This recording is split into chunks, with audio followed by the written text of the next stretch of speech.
영이 충만하니라. 아멘.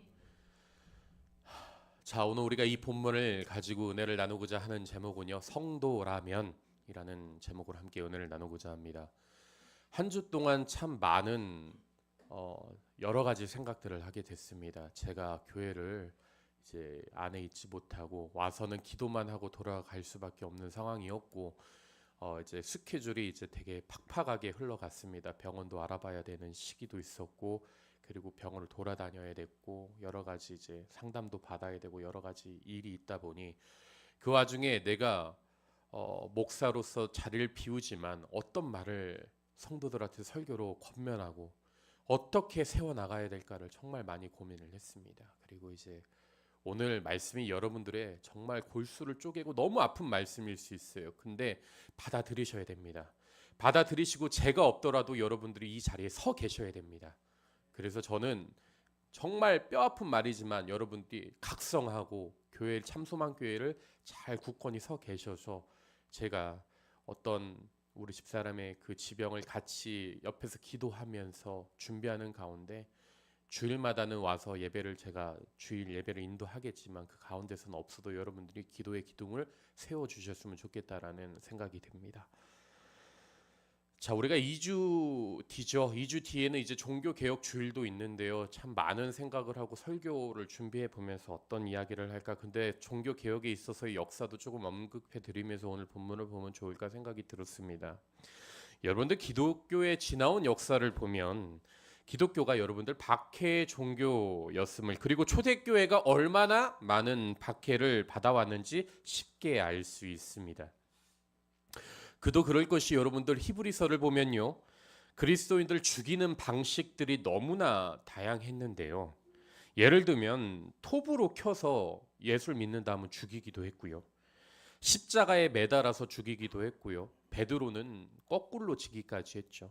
그리고 화형을 시키기도 했습니다. 살아있는 채로. 예수를 믿는다면 그냥 잡아다가 화형을 시켰던 거예요. 이거는 이제 나중에 제가 좀 더 여러분들과 개인적으로 공부하는 시기가 온다 그러면 제가 자세히 언급해 드리겠습니다. 그때 당시 이제 뭐 초대교회에서 어떤 정치적으로 그 불이 났는데 그거를 기독교인들에게 다 뒤집어 씌웠던 거예요. 그러니까 그 제목에 맞춰서 예수 믿는다 그러면은 야, 너네들이 불 질렀으니 너네도 똑같이 당해야 되라고 하면서 불을 질렀던 그런 일이 있었고요. 원형 경기장 아시죠? 여러분들 보면은 로마 원형 경기장에 가서 보면은 그 원형 경기장에 그리스도인들 믿어서 잡았다가 가둬둔 사람들을 어떻게 했느냐? 짐승의 가죽 옷을 입혔어요. 그리고 짐승의 가죽 옷을 입힌 다음에 사자를 풀어 넣은 다음에 그 사자 앞에다가 그 옷을 입힌 그리스도인들을 놔버렸던 거죠. 그럼 어떻게 됐겠어요? 산채로 사자들에게 물어 뜯겨서 그렇게 죽어 나갔던 겁니다. 뿐만 아닙니다. 여러분들 신앙생활하면서 오늘날 우리가 이렇게 예배를 편하게 드리는 것처럼 드릴 수 있는 그런 환경 자체가 아니었습니다. 평생을 쫓겨다니면서 땅속에 들어가서 예배를 드리고요. 동굴 속에 깊게 들어가 예배를 드려야 했고요. 이런 박해가요, 여러분들 단순하게 그냥 1년, 2년, 10년, 20년 이 정도 수준이 아니에요. 얼마인 줄 아십니까? 무려 400년 동안 이런 생활들을 그리스도인들이 해왔던 거예요. 그런데 여기서 정말 흥미로운 것은 무엇입니까? 교회가 박해를 받고 힘든 상황 가운데서도 교회는요, 그 교회의 본질에 집중을 했고요. 결국 순결한 신부와 같이 거룩함을 지켜낼 수 있었습니다. 박해가 있었는데도 거룩하게 순결한 신부의 모습을 지켜냈던 거예요. 그런데 그렇다고 여러분들 기독교가 순결한 모습만 그 기독교 역사 속에서 있었던 것이냐? 아니에요. 박해받던 기독교가 한순간에 로마의 국교가 되고 갑자기 그 기독교 안에 큰 권력이 생기는 교회는요, 타락의 길을 걷기 시작합니다. 기독교가 국가의 종교가 되었다 보니 기독교인들이 되니까 받는 혜택들이 많아지게 됐던 거예요. 그러니 교회 안에는요, 성직자 수가 갑자기 늘어나기 시작했습니다. 그리고 그 혜택을 받으려고 또 누가 왔겠어요? 예수님을 믿지 않는데 혜택 때문에 들어오는 거짓 신도들이 이제 들어오기 시작했던 거예요. 그러니 여러분들 이제는 타락의 길을 걷는 순간 교회가 교회의 본질과는 점점 더 멀어지게 되고 완전히 암흑의 길을 걷게 되는 시기가 옵니다. 그러면서 교회가 이런 타락의 길을 걸어가면서 생겨난 결과물, 그 열매가 무엇이냐? 여러분들 바로 면죄부라는 거예요. 당시 교회들은요, 교회들 안에서 천국에 가려면 헌금을 많이 해야 한다라는 슬로건과 함께 교회 안에서 본격적으로 면죄부를 팔기 시작했습니다. 그리고 나아가서는 그 안에서 연옥이라는 교리까지 만들어 믿었던 조상들의 죄가 남아있을 경우 이들이 연옥에 갇혀 있는데, 이 연옥들이 이들을 가다두고 이 연옥이 이들을 가다두고 있으니까 후손들이 많은 돈을 내서 면죄부를 사게 되면은 그 면죄부 때문에 연옥에 있는 조상들이 빨리 죄가 씻겨서 천국에 올라갈 수 있다. 중간 정거장 같은 개념을 만들어서 계속 이제 돈을 걷어들였던 것이죠. 여러분들이 제가 지금 오늘날 교회라고 얘기하는 게 지금 우리나라 여러분들이 이해하시기로는 성당이라고 보시면 돼요. 그거를 구교라고 얘기를 하고요. 역사서 안에서는 신교가 이제 우리를 개신교를 뜻하는데, 그런 일 때문에 종교 개혁이 일어난 겁니다. 그 성당에 보면 여러분들 이런 교리들이 되게 많아요. 하나님에게로 나아가는데 그 중간 지점에 누가 있습니까? 중보자 예수 그리스도가 있죠. 그 다음에 그 밑에 누가 있냐면 예수님께까지 가는 거리도 너무 멀다. 그래서 그 가운데 놓은 게 성모 마리아인 거예요. 근데 그 죄인인 인간이 성모 마리아께까지 나아가는데 좀 머니까 누구를 낳냐? 성인이라는 거를 또 놓는 거예요. 그 여러분들 장례식장에 가면은 그 성당 안에서 장례식을 치르는 사람들 혹시 보셨습니까? 막 그 무슨 이거 돌려가면서 막 응원 계속 돼요. 그게 누구를 위한 기도냐면 연옥에 있는 죽은 성도가 빨리 천국에 올라가라는 그런 기도를 해주는 거예요. 그래서 여러분들 여기 안에서 우리 사도신경 안에서 이제 침례교 안에서 가리키는 거는 성도가 서로 교통한다라는 것이 살아있는 성도들끼리 교통한다라고 얘기하는 게 아니라 그 로마 신경 안에서 주장하는 게 연옥에 있는 성도랑 땅에 있는 성도랑 교통한다라는 것을 주장하기에 우리는 침례교 안에서는 본질적으로 원래 사도신경을 하지 않습니다. 근데 저희는 그 부분을 조금 다른 식으로 해석해서 이 땅 가운데 있는 성도들끼리 서로 교류하고 교통한다는 의미에서 제가 신앙 고백서를 따로 만든 거예요. 그래서 저희 교회 보면 거룩한 공회라고 하지 않고 제가 뭐라고 읽는 거예요? 거룩한 교회라고 읽는 거예요. 여러분들 교회라는 것과 공회라는 것은 차이가 달라요. 사도신경 안에 있는 의미는 본질적으로 제가 배우기로는 거룩한 공회라는 것은 카톨릭에 대한 성당에 대한 의미가 강합니다. 즉 우리가 이 기독교 개신교가 된 거는 에클레시아, 즉 부르심을 받은 성도들에 대한 모임이 우리 안에서 이루어진 건데, 그 사도신경에서 얘기하는 그 거룩한 공회라는 건 건물을 의미하는 거예요. 즉 건물을 믿는다라는 의미가 되게 강한 겁니다. 근데 교회에서 말하는 그 교회 공동체라는 거는 여기에 묻어 있는 우리 거룩한 무리들을 향해서 교회라고 얘기를 하는 것이죠. 어쨌든 이런 간단한 이해와 함께 계속 얘기하면요, 결국에는 그 연옥에 있는 조상들의 죄를 빨리 씻겨내기 위해서 면죄부를 팔아 넘기기 시작했던 것이죠. 물론 여러분들 최근에는 이런 말들과 교리들을 믿는 사람들은 없겠지만요, 그 당시에는 여러분들 사람들이 글도 잘 모르고 성경이 제대로 번역이 되어 있지 않은 그런 상황이었기에 이 말도 안 되는 면죄부가 급속도로 팔려나가기 시작합니다. 죄를 면해준다는 증서를 나라에서조차도 발급을 해주고 있으니 그 누구도 의심하지 않고 너도 나도 할 것 없이 면죄부를 사들이기 시작한 것이죠. 그리고 여러분들 그 당시 이런 면죄부를 샀던 사람들의 마음과 이유들도 충분했습니다. 왜냐하면 연옥에 있다라고 주장을 하고 나의 가족들을 위해서, 그 연옥에 있는 가족들을 위해서 돈을 쓰는 것이니 그들 입장에서는 아낌없이 가진 돈을 헌금을 내서라도 면죄부를 사들이는 게 당연한 이치였던 거예요. 문화적 상황이. 그러니 보세요 여러분들, 교회가 본질과 멀어지고 말씀과 멀어지니 어떤 결과로 이어집니까? 교회가 교회답지 못하고요, 가짜 신자들은 넘쳐나며 멀쩡한 성도들까지도 엉뚱한 신앙생활을 하게 된 거예요. 이런 의미에서 여러분도 오늘 우리가 읽은 본문은 큰 의미로 다가오게 되는 거예요. 말씀을 한번 천천히 깊게 살펴보도록 하겠습니다. 본문 44절이에요. 화면을 잠겨주세요. 그 다음 안식일에는 온 시민이 거의 다 하나님의 말씀을 듣고자 하여 모이니.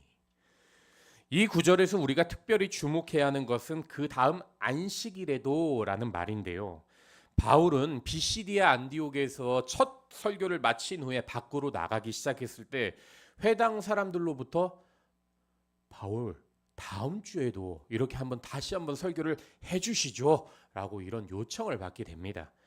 즉 바울이 전한 복음을 그들이 다시 한번 초청해서 들어보고자 한 것이죠. 그렇다면 여기서 궁금한 것이 생깁니다. 이들은 왜 바울을 다시 한번 초청했던 것일까요? 무엇을 다시 듣고자 바울을 다음 주에도 와서 설교를 해달라고 요청한 것일까요? 당시 여러분들 이들은요 몇백 년 동안 들어왔던 이야기들이 주로 뭐였겠습니까? 랍비들의 전통, 가르침, 즉 유대교에서만 말하는 그런 이야기들을 반복적으로 들어왔던 거예요. 그와 반면에 바울이 선포했던 것은 새로운 교리였던 거예요. 복음, 누구요? 예수 그리스도.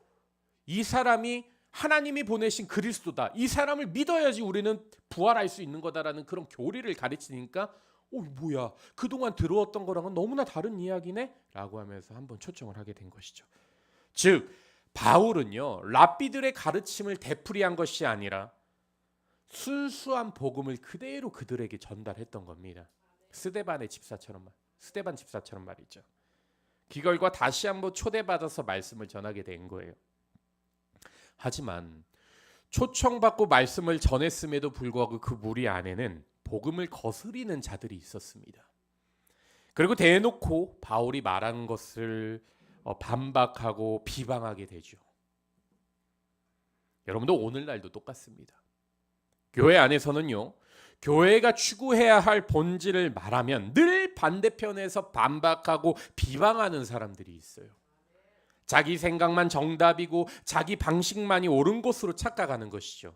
그런데 말입니다. 여러분들 그건 정말 큰일 날 생각이고 큰일 날 행동이라는 거예요. 그 이유가 여러분들 46절에 48절에 나옵니다. 우리 한번 말씀을 보도록 할게요.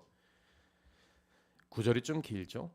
바울과 바나바가 담대히 말하여 이르되 하나님의 말씀을 마땅히 먼저 너희에게 전할 것이로되 너희가 그것을 버리고 영생을 얻기에 합당하지 않은 자로 자처하기로 우리가 이방인에게 향하노라. 뭐라고요? 이방인에게 향하노라. 주께서 이같이 우리에게 명하시되 내가 너를 이방의 빛으로 삼아 너로 땅끝까지 구원하게 하리라 하셨느니라 하니 이방인들이 듣고 기뻐하여 하나님의 말씀을 찬송하며 영생을 주시기로 작정된 자는 다 믿더라. 자, 여기서 바울이 전하는 하나님의 말씀을 보면요 어떻습니까? 어떤 느낌이에요? 바울은 지금 하나님의 말씀을 하면서 설득시키고 이해시키는 게 아니에요. 그냥 지금 그 자리에서 선포를 하고 있는 겁니다. 즉 말씀을 선포하니까 지금 어떤 상황이 열린 거냐? 두 부류가 생겨난 거예요. 쉽게 말해서 바울이 지금 말씀을 선포하니까 한쪽은 말씀을 받아들여 영광을 돌리고 찬송을 하는 반면에 반대쪽은 비방하면서 바울과 바나바를 박해하는 것이고 어떤 꼬투리를 계속 잡으려고 하는 겁니다. 그런데 여기서 중요한 것은 이런 말씀을 꼬투리 잡는 사람들을 보면 이들은 늘 그런 삶을 산다는 거예요. 어딜 가나 꼬투리를 잡습니다. 트집을 잡아요. 그리고 남을 비방하면서 자기 의견을 내놓습니다. 하지만 그런 상황에서도 바울이 지금 어떻게 하는 겁니까? 전혀 당황하지 않고 오히려 더 당당해져서 그 자리에서 그 즉시 이제 자신들의 발걸음은 이방인들을 향해 갈 것이다 라고 다시 선언을 해버리는 거예요. 즉 복음의 기회가 이제는 너희가 아니라 다른 곳으로 갈 것이다 라고 담대히 선언을 한 것이죠. 그렇습니다 여러분.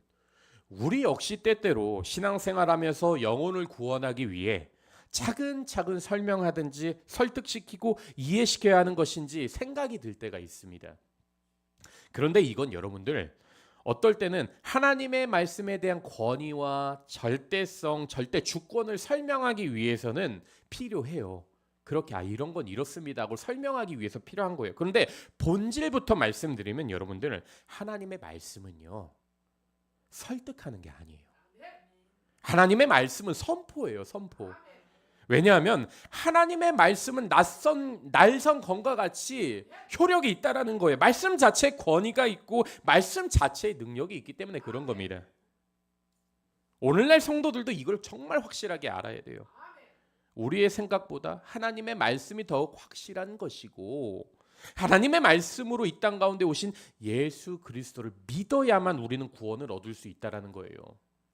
그런데 문제는 무엇이냐? 교회 안에는 다양한 소리들이 가득하다 보니 성도들이 그 소리에 얽매이게 된다라는 겁니다. 이것을 해야만 한다, 저것을 해야만 한다, 너는 이렇게 해야 되고 너는 이렇게 해라. 그런데 여러분, 제가 단언컨대요, 구원은요 여러분들의 생각과 여러분들의 행동으로 얻을 수 있는 게 아닙니다. 오직 믿음으로만 얻을 수 있는 거예요. 그래서 사도 바울도 로마서 1장 17절에서 이렇게 기록하고 있는 겁니다. 말씀을 한번 볼게요. 복음에는 하나님의 의가 나타나서 믿음으로 믿음에 이르게 하나니, 뭐라고요? 기록된 바 오직 의인은 믿음으로 말미암아 살리라 함과 같으니라. 그렇습니다, 여러분. 우리는요 신앙생활하면서 다른 것에 얽매이고 다른 말들에 현혹될 필요가 없습니다. 예수님 안에 진리가 있고요, 예수님 안에만 자유함이 있어요. 오늘 본문에서도 사도 바울도 BCD 안디옥 회당에서 이러한 사실들을 계속해서 선포하는 거예요. 그런데 어떤 일들이 일어납니까? 본문 45절 말씀을 한번 볼게요. 바울이 계속 이 말씀만 강조를 했는데 보세요. 유대인들이 뭐라고요? 그 무리를 보고 뭐가 가득했다고요? 시기가 가득하여 바울이 말한 것을 반박하고 비방하거늘. 보시다시피 이 두 사람에게 본격적으로 박해가 시작이 됩니다. 분명 지난 안식일에는 감동도 받았고 다시 말씀을 전해달라고 요청받았기에 바울은 그냥 그 자리에 와서 그냥 그대로 또 설교를 해준 것뿐인데, 이번에는 뭐가 시작된 거예요? 박해가 지금 시작이 된 거예요. 그렇다면 여기서 궁금한 것이 생깁니다. 분명 지난주에는 바울과 바나바 설교에 대한 반응이 좋았음에도 불구하고 왜 이들은 이번에 반응이 다른 것일까요? 그 이유는요, 바로 유대인 종교 지도자들 때문에 그런 거예요. 유대인들 때문에. 앞서 45절 시작을 보면 뭐라고 합니까? 유대인들이라고 지금 시작을 하잖아요. 이 유대인들이 바로 종교 안에 있는 사람들을 의미하는데요, 이들이 무엇을 했다 기록합니까? 시기가 가득했다라고 지금 기록을 합니다. 즉 바울을 반박하고 비방하는 이유가요, 진리와 관련돼서 그렇게 얘기를 하는 것이 아니라 그들이 자신이 그동안 가르쳐왔던 그런 것들과는 또 다른 새로운 복음을 바울이 제시를 하니까 바울의 일행들이 지금 인기가 급상승한 거잖아요. 그러니까 어떻게 한 거예요? 진리와는 상관없이 인기가 많아지니 시기를 하기 시작한 거예요. 그러면서 박해를 이제 하는 겁니다. 그런데 여기서 여러분들 정말 중요한 것이 뭔지 아십니까? 오늘 본문에 나오는 이 유대인들 모습이 누구라고요? 오늘날 교회 다니는 사람들의 모습과 똑같다라는 거예요. 즉 자신들의 입지가 적어지고 교회 안에서 갑자기 다른 사람들이 인기가 많아지기 시작하면 어떻게 하는 거예요? 비난하기 시작하는 거예요. 시기하고 질투하기 시작하는 거예요. 쉽게 말해서 자신의 환경에 큰 영향과 변화를 주기 시작하면 어떻게 되는 거예요? 그 상대방을 못된 사람으로 몰아가고 비방하며 뒤에서 욕하기 시작하는 겁니다. 여러분들, 우리는 신앙생활에서 이 점을 정말 조심해야 됩니다. 이런 차원에서 오늘 본문은요, 결국 두 가지 큰 본질을 잘 드러내고 있습니다. 이것을 정리하면 이런 거예요. 첫째는요, 복음 안에는요 사람을 구별하는 기능이 있다라는 거예요. 자 보세요. 복음이 선포되면요, 여러분들 지금 오늘 본문에서 무슨 일이 일어났습니까? 복음의 역사가 너무나 강력한 나머지 하나님의 백성들이 생겨나기 시작한 거예요. 이제 나는 정말 예수님을 따르겠다라고 생각하면서 하나님의 백성들이 생겨나기 시작했어요. 하지만 동시에 복음이 선포되니까 적이 누구인지도 완벽하게 드러난 거예요. 그런데 여기서 중요한 것은 이 복음을 대항했던 적이 누군지 보이십니까? 유대인들이라는 거예요. 그 당시 율법을 실천하고 하나님의 뜻을 따른다라고 생각하는 그런 유대인들이 지금 하나님을 대항하고 있는 거예요. 오늘날로 비교하자면요, 여러분들 속 시원하게 얘기해 드릴게요. 교회를 오래 다닌 사람들이 지금 이런 행동을 하고 있다라는 거예요. 보다 구체적으로 교회를 다니다 보면 이런 사람들이 있어요. 우리 교회 성도분들도 다른 이제 대형 교회도 다니고 계신 분들이 있고 또 그렇게 옮겨오신 분들도 있으시지만 거기 가면 어떻습니까? 야, 내가 진짜 그리스도인이야. 내가 진짜 기독교인이지. 야, 나처럼만 신앙생활해. 나를 좀 본받아. 이렇게 권면하는 사람들이 있어요. 이 사람들이야말로 오늘 본문에 나오는 이 유대인들과 똑같은 사람들인 겁니다. 여러분들 올바른 복음이 선포되면요, 믿음이 사람에게 들어가면요, 결코 자기 자랑, 자기 만족, 자기 숭배로 이어지지 않습니다. 주님과 인격적인 만남이 있었기 때문에 하나님의 은혜를 붙들고 살아갈 수밖에 없는 거예요. 하지만 하나님의 인격적인 만남이 없고 예수님을 만나지 않은 상태로 교회를 다니다 보면 어떤 모습들이 주로 교회 안에서 나오겠습니까? 교회를 다녀도 그 사람 마음 안에 십자가가 없으니 제 심각성도 모른 것이고 깊이조차 없는 거고요. 주님이 주시는 은혜가 없으니 매사 불평 불만을 하는 것이고 다른 사람을 어떻게 해서든 흠집을 내려고 하는 거예요. 자꾸 평가하고 재난하고 그 사람을 비판하는 겁니다. 쉽게 말해 여러분들이 그 안에 뭐가 없는 거예요? 사랑이 없다라는 거예요. 사랑이. 그러나 여러분들 우리가 성경의 구약도 읽어보고 신약을 읽어보면 어떤 내용입니까? 성경은 우리에게 늘 뭐라고 권면하고 있습니까? 신약에서는요 늘 십자가를 너네가 붙들고 있어야 된다라고 권면하고요, 구약에서는요 너희가 하나님 은혜 안에 머물고 있어라 라고 계속 권면을 합니다. 이런 의미에서 우리는요 우리 스스로를 계속해서 반드시 돌아봐야 됩니다.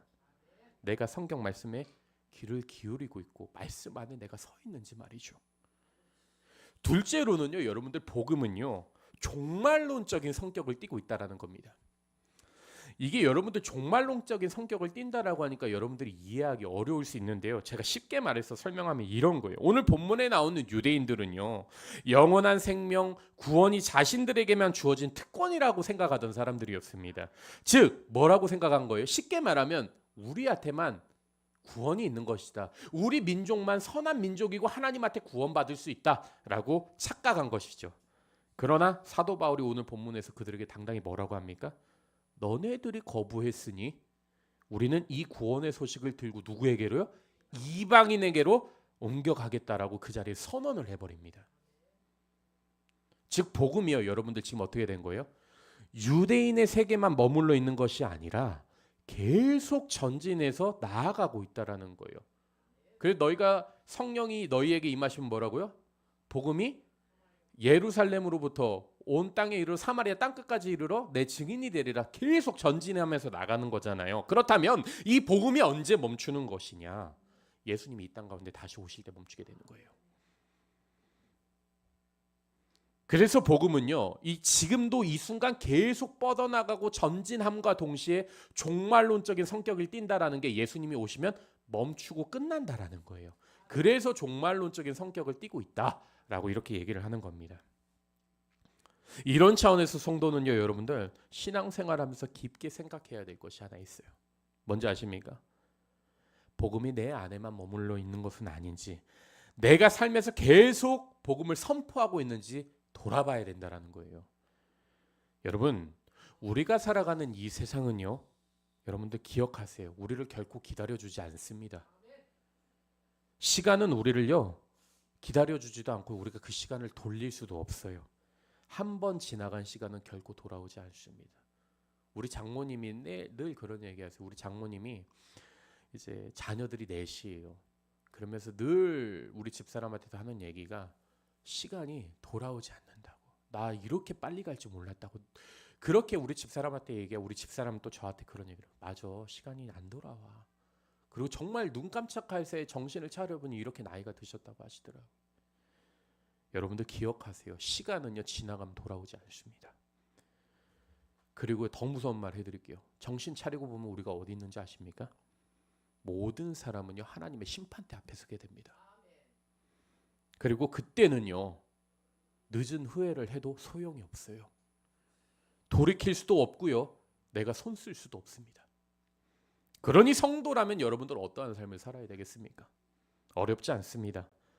지금 이 시대가 종말에 가까운 시대이니 내가 정말 예수 그리스도를 위해서 살아야 되겠구나, 헌신하며 살아야 되겠구나, 최선을 다해서 복음을 선포하고 힘써 전해야 되는 거예요. 여러분 예수님이 보시기에 아름다운 교회, 하나님이 쓰시는 교회는요 좋은 프로그램을 운영한다고 해서 많은 사람들이 출석한다고 해서 주님이 보시기에 아름다운 교회, 하나님께서 쓰임받는 교회가 아니에요. 그 교회 안에 있는 성도들이요 하나님의 말씀대로 살아내고 있느냐, 말씀 그대로 진리를 붙잡고 살아가고 있느냐가 제일 중요합니다.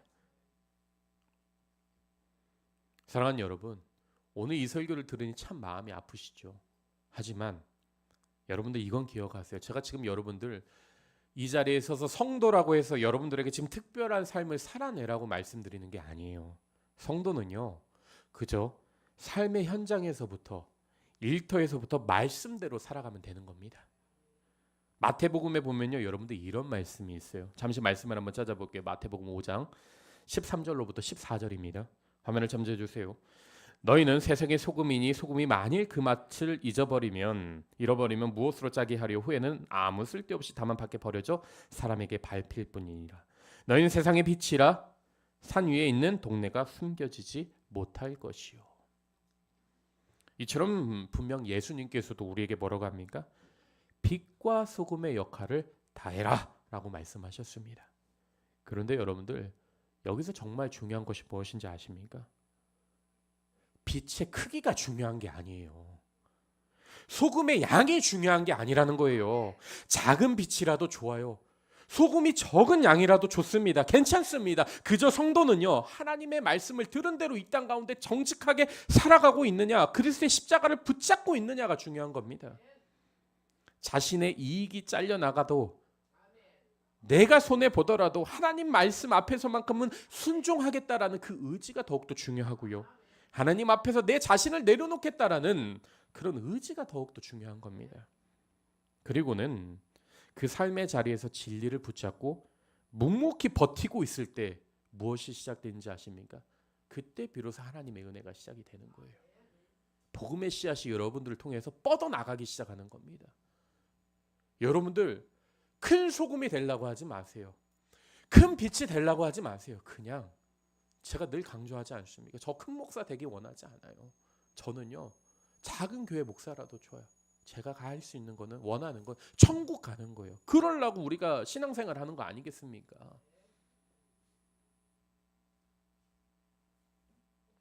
자, 이제 말씀을 정리하고 싶습니다. 우리는 복음을 전할 때요, 고요한 호수를 상상하기 쉽습니다. 그저 입술로 복음을 전하면 모든 일이 순탄하고 평온할 것으로 생각하는 것이죠. 하지만 오늘 본문을 보면 복음이 전파되는 그 과정 속에서 엄청난 박해와 핍박이 일어나는 것을 잘 보여주고 있습니다. 즉, 복음이 전파되는 그 과정이 순탄한 것은 아니죠. 그러나 여기서 중요한 것은 바울과 바나바는 복음을 전하는 그 자리에서 절대 주눅들거나 위축되지 않습니다. 오히려 담대히 맞서게 되죠. 그 결과 그 현장에는 크게 두 가지 반응이 일어납니다. 마음의 문을 열고 복음을 받아들이는 사람들이 나오는가 반면 철저히 복음을 반대하면서 방해하고 거부하는 유대인들이 생겨난 것이요. 사랑하는 여러분, 바울과 바나바는요, 유대인들의 방해와 핍박 가운데서도 좌절하거나 낙담하지 않았습니다. 복음을 전하면서 그 결과에 따라 흔들리거나 요동하지 않은 것이죠. 그렇습니다, 여러분. 우리들도 그래야 되는 거예요. 복음을 전할 때는요, 반대와 핍박은 있기 마련입니다. 교회 일을 할 때도 그런 거예요. 여러분들 교회 일을 시작할 때 늘 여러분들 중심 가운데 벌써 어떤 마음이 생깁니까? 이걸 해 말어. 이걸 해 말어. 내 자신 안에서도 벌써 두 가지, 하나님의 일을 딱 하고자 마음 먹을 때 벌써 두 가지 마음이 생기는 거예요. 이걸 할까 말까.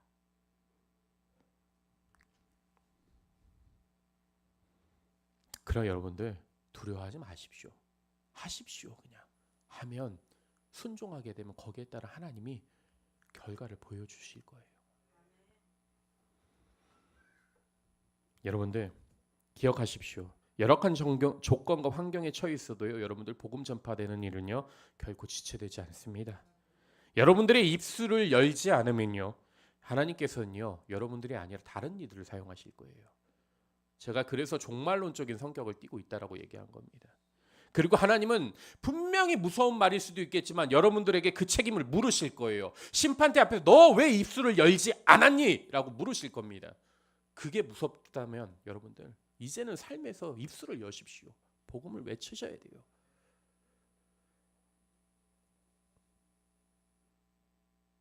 우리가 입술을 열지 않으면 하나님은 분명 다른 사람들을 통해서 그 입술을 열어서 사용하실 겁니다. 그러나 우리가요, 모든 믿음을 가지고 하나님께 우리 자신을 드리기 시작하면 하나님은 우리를 자신의 뜻 가운데 우리를 사용하실 것입니다. 그리고는 복음을 전파하게 하실 것입니다. 그러므로 저는 이 시간 앉아 계신 모든 분들께서 하나님께 붙들려서 쓰임받게 되기를 축복합니다. 나아가서는 그 하나님의 큰 손에, 권능의 손에 이끌려서 기쁨과 성령이 충만한 삶을 살게 되기를 축복합니다. 여러분들, 어떤 일이든 결단하게 되면요, 우리 인간은요 늘 선택 가운데 기로에 놓이게 된다고 하죠. 근데 저는 이 자리에 계신 모든 분들이 그 선택의 기로에서 하나님과 가까운 길을 선택했으면 좋겠습니다. 당장 여러분들 내일부터 성경 한 장 읽는다고 시작해보면 어떤 마음이 듭니까? 읽어야지라는 마음과 동시에 귀찮다, 하기 싫다, 이런 마음이 드는 게 인간인 거예요. 즉 내 마음 안에도 오늘 유대인들과 같이 그거를 피하고자 하는 마음이 있는 반면에 그걸 받아들이고자 하는 마음이, 그래서 사도 바울도 이런 말을 한 거예요. 내 마음 안에 두 가지 마음이 늘 싸운다는 거예요. 성령을 따라가고자 하는 마음과 육신을 따라가고자 하는 마음이 늘 부딪힌다라고 얘기를 하는 거예요. 사도 바울 얼마나 대단한 사람이었습니까? 손수건을 얹으면 지병이 날아가고 귀신이 날아갔어요. 그런 사람조차도 고백하기를 내 마음 안에 뭐가 있다고요? 두 가지 마음이 늘 싸운다는 거예요. 하물며 우리는 어떻겠습니까? 더 요동치는 거예요. 어떤 일이 있을 때. 여러분들, 제가 한 주 동안 기도를 정말 많이 했어요. 여러분들 생각하는 거 이상으로 매일같이 하루에 막 3시간씩 기도할 때도 있었어요. 집사람을 두고. 근데도 제가 저랑 이제 어떻게 하다가 연락이 되신 분들이 제 이런 고백을 했어요. 환경을 보면 무너집니다. 근데 하나님을 붙잡으니까 새 힘이 생기더라고요. 근데 또 무너져요. 근데 또 일어설 수 있고 또 무너지고, 이거 내가, 여러분들 저 진짜 완악한 사람이거든요. 이게 무슨 말이냐면 저만큼 진짜 의지가 강한 사람이 없어요. 저는 그렇게 생각을 해요. 저 정말 되게 강하다라고 생각을 해요. 저희 목사님들 조금 그 부분을 인정. 야, 너 이거 나 교회 못할 줄 알았는데 결국엔 하는구나 라고 얘기할 정도로, 너 포기할 줄 저 그런 사람, 의지가 박약한 사람은 아니에요. 근데 제가 이번 일을 통해서 제 자신이 완전히 무너졌어요. 근데 세워지려고 해도 제 의지로 안 되더라고요. 그래서 무너졌다 세워졌다, 무너졌다 세워졌다, 무너졌다 세워졌다를 2주 동안 해보다 보니 그냥 내 마음이 너덜너덜해진 거예요. 이제는 기대하기로는 구루터기라고 있죠. 하나님께서 그 구루터기 남겨놓은 것처럼 하나님 나 살려주세요. 하나님 나 붙잡아주세요. 그렇게 기도하고 있어요. 내가 너무나 완악한 인생을 살아왔구나. 내 자신을 내려놓고, 제가 정말 누구도 무서워하지 않아요. 저는 그냥 담대히 살아가고자 하는 마음이 늘 강했어요. 개척교회 나 혼자 하면 되지 라는 마음도 있고요. 진짜 완악하면서도 되게 강건한 사람이라고 생각을 했는데 이번 일을 통해서 완전히 저 자신을 알아서 되게 연약한 사람이구나. 나는 하나님께 붙들려야지만 살 수 있는 사람이구나. 그 사실을 깨닫게 되더라고요. 저는 여러분들도 그랬으면 좋겠습니다. 여러분들 스스로를 믿지 마세요. 무너집니다. 여러분들이 다 할 수 있을 것 같죠? 아니에요. 하나님이요, 한 번에 불어버리면 끝나요. 그러면서 내가 말로만 그렇게 했구나, 목회를 한 거일 수도 있겠구나, 제 자신을 돌아보게 되더라고요. 이제는 하나님 붙들어야겠구나. 하나님밖에 없구나. 저는요 지금 이 순간에도 그래요. 우리 집사람을 생각하면 하나님밖에 없구나. 하나님밖에 없구나. 계속 오늘도 2시간을 선포 기도를 하는 거예요. 하나님, 총양을 줄여주시고 사라지게 하시고 없애주시옵소서. 사라질지어다, 없어질지어다, 계속 반복적으로 제가 그 선언을 해요. 선포를 하고. 그런 마음이 정말 평안해요. 근데 또 일어나서 눈을 뜨는 순간 마음이 너무 찢어지는 거예요. 애기를 보면 눈물이 나고, 무너지는데도 또다시 일어서는 거야. 내가 이렇게 연약한 사람이구나. 완악한 줄 알았는데 정말 연약한 사람이구나. 일평생 저 눈물 한 번 없었어요. 어머니랑 싸울 때도 욕하면서 싸우더라도 그렇게 눈물 한 번 흘리지 않았어요. 근데 이번에 완전히 제 자신을 다 비우게 되더라고요. 여러분들 기억하십시오. 여러분들 강한 것 같으시죠? 아니더라고요. 그냥 하나님이 한 번에 불어버리니까 다 무너지더라고요. 여러분들도 그러니 저는 이 시간 여러분들의 권면하기로는 꼭 하나님을 붙잡으십시오. 하나님밖에 없습니다. 정답은 무조건 하나님입니다. 그러니 여러분들 하나님 붙잡고 이 시간 끝까지 동행하는 여러분들 되시기를 축복합니다.